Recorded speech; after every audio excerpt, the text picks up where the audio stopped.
catering truck industry has been around for about 40 years now. I'm Richard Zinck, the StomachMan, and we are going to take a brief look at the present and the future of this industry.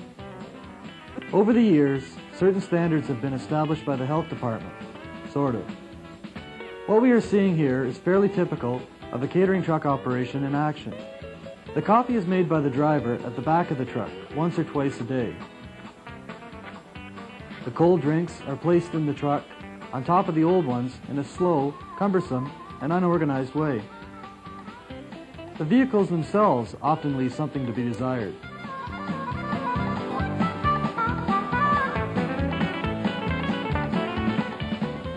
That's all about to become history, as dead as the dinosaurs. When you see him coming, maybe you're in luck. Beep, beep, StomachMan to the rescue. He's a catering crusader with a magic truck. Beep, beep, StomachMan to the rescue. He's got sandwiches and soup, fresh coffee and pop. And when he beeps his horn, you're gonna lick your chops. He's fighting the forces of hunger. Welcome to the future of the catering truck industry. Let me show you how I'm going to achieve this. Let's start with the computer. Every truck will have a computer on board with a barcode reader. The barcode reader will register all the sales that happen on the truck. Every item that is sold will be passed by the barcode reader, which will register it into the computer. All sales transactions will be kept. We will be able to take point of sale information and use it to our advantage. As the sales transactions occur, the credit items will be put into the computer as well. Every customer will have the option of using a credit card through the swiper or a StomachMan card, which will have a barcode on it, which will be passed by, which will automatically close off the sale and put the sale into the customer's account. For any reason, if the barcode reader does not accept a product, we can use the keypad to automatically push in the number and record the sale. Let's move on to the coffee system. The coffee is now on this side of the truck, so the customer can see it and smell it. The whole area is closed off, so the aroma of the coffee comes back and the customer smells it as they're standing by the truck. There's a tap that goes from one tank to the other. This is so you can make coffee in one tank while you're serving out of the other tank. There is a switch on a timer, which lets you regulate the amount of water that comes out to make coffee. This should give you the precise amount of water for each batch of coffee that you make. When you sell coffee, you should sell it at 170 degrees so that people can drink it right away. When people have a 10-minute break, they cannot drink coffee at 200 degrees. The whole idea of the system is that there's a water tank in the back of the truck now, which is on a totally different temperature control. The water at the back tank is controlled at 200 degrees to make the coffee perfect every time. The water on the front tank is at 170 degrees.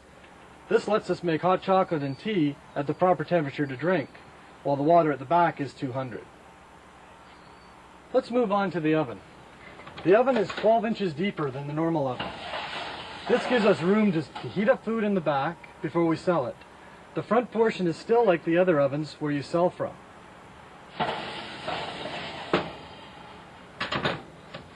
Let's move on to the cold section now. The cold section has been redesigned as well. What we've done is we've moved the pop down to the end, down here.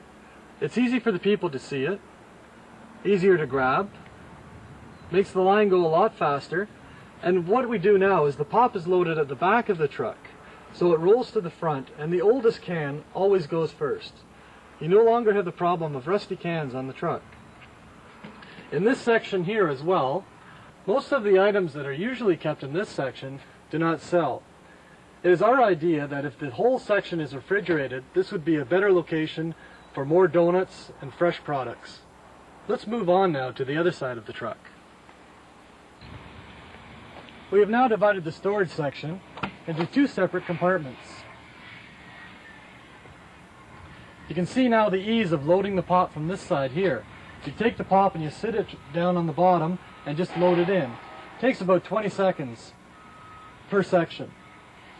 Underneath, you also have room to put extra food, so you don't have to jam the other side so full.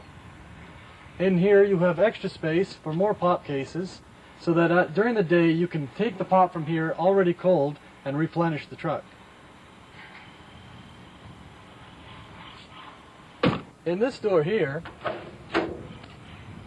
you have space for all your items that do not need refrigeration. Cups, chips, all those items would be stored in here. The next section is for the storage of the propane cylinders for the oven and coffee tanks. The last section is where the water tank storage is kept. With having a totally separate tank, again, we can keep the water at 200 degrees to make perfect coffee.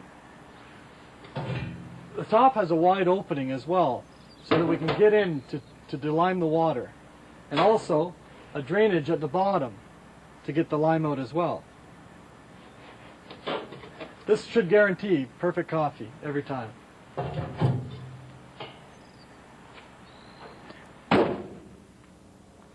You've just seen a brief demonstration on how I'm going to change the catering truck industry. This is no longer a dream or an idea. This is reality. I'll see you in the future.